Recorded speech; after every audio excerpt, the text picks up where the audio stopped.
नमस्कार, मेरा नाम ज्योति देवी। मैं परेड कॉलेज दी छात्रा। साढ़े सारें दा अपना चैनल डुग्गर डोगरी ते अ'ऊं च तुं'दा सारें दा मता मलार करनी आं। मैं गेदी ही डोगरा आर्ट म्यूजियम जेह्ड़ा मुबारक मंडी बिच है ते मैं उत्थे थोड़े फोटो लैते न। आओ मैं उं'दे बारे च तुसें गी दस्सनी आं ते तुस बी तक्की लैओ।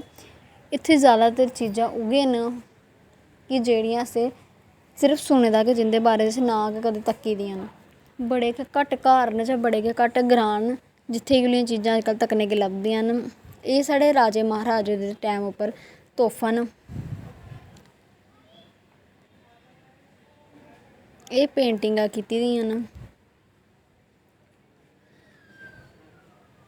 ते अंदर जिसी हुक्क आखदे न, झारी होंदी जेह्ड़ी, एह् झारी पेदी ऐ। हाथी दा दंद, होर बी बड़ियां सारियां चीज़ां पेदियां हां। एह् ओह् स्ट्रक्चर ऐ जेह्ड़ा नमां बना दा ऐ।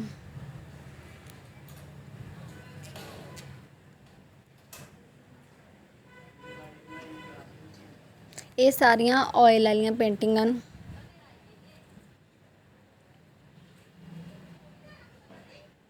चरखा कत्तना आखदे जिसी।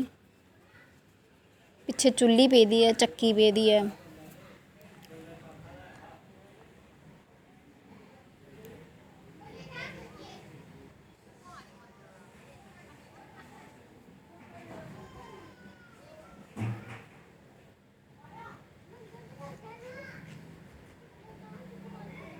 चुल्ली, चक्की जेह्दे बिच आटा पींदे न जां कनक बगैरा जो बी।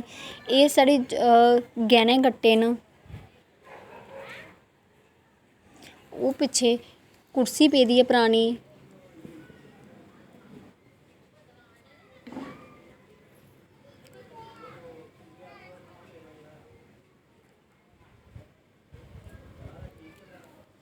एह् सारे पराने टैम दे राजे महाराजें दे, रानियें दे गैह्ने गट्टे न जेह्ड़े उस बेल्ले पांदे होंदे हे न।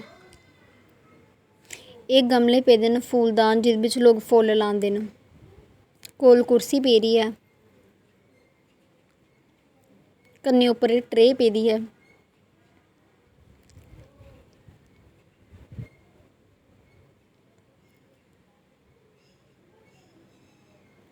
एह् डोली ऐ जेह्दे बिच कुड़ी गी बठाइयै डोली जंदी ऐ जदूं, उस बेल्ले इसदे बिच बठांदे न।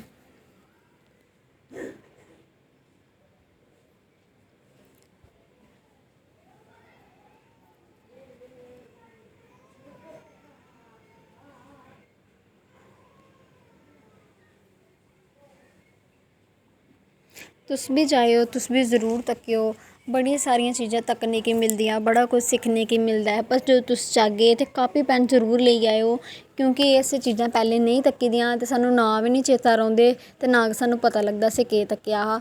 उत्थे हर इक लखोए दा ऐ कि एह् केह्ड़ी सदी दा ऐ, 19वीं सदी दा जां 20वीं सदी दा ऐ। जेह्ड़ी सदी ऐ उत्थे ओह् लखोए दा ऐ। उस चीज़ां दे सारें दे तुस बी जाएओ ते कापी पैन लेइयै ज़रूर जाएओ, लिखेओ ज़रूर ताकि तुसें गी बी चेता रवै। होर जद बी तुसें गी कोई पुच्छे ते तुस जल्दी जल्दी सनाई बी सको। बड़ियां सारियां चीज़ां न जेह्ड़ियां असें कदें सुनी दियां बी निं, कदें तक्की दियां बी निं। ओह् ते उत्थे हथियार पेदे न राजे महाराजें दे, उंदियां ज्वैलरियां पेदियां, सारे गैह्ने गट्टे।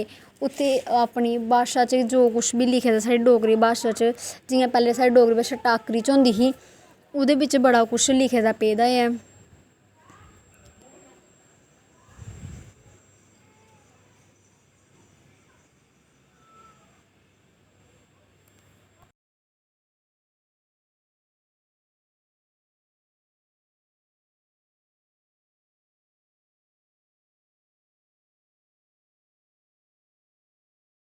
साढ़े वीडियो गी लाइक शेयर कमेंट ज़रूर करेओ। तुं'दा सारें दा मता धन्नवाद।